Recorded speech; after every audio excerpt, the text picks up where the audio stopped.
Alright guys, this is Bourbon Fall 2021. This recording was made on October 26, 2021. What factors contributed to the Qin Dynasty Civil War and how did it ultimately result in the collapse of the Qin Dynasty? Thesis.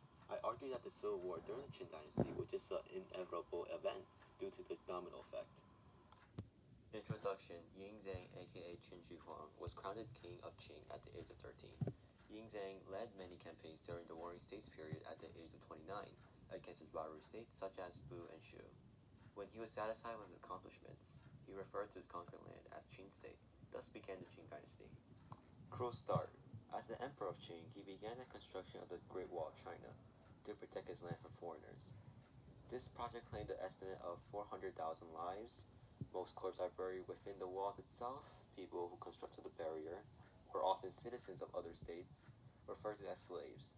As you can imagine, this man who ruled over iron fists, Qin Shi Huang, would raid libraries and burn useless books, and those who opposed him, scholars and officials, were likely to be killed.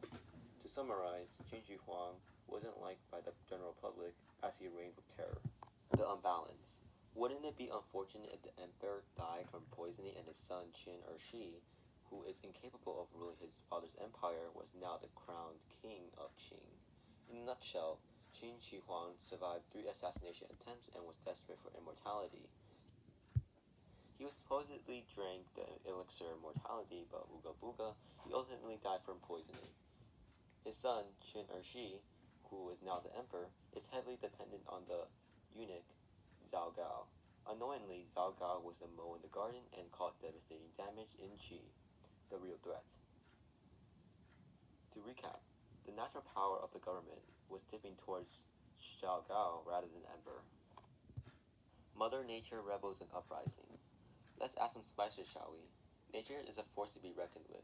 The geography, weather, of Qin State wasn't favorable due to extreme flooding and droughts. That makes you angry, right?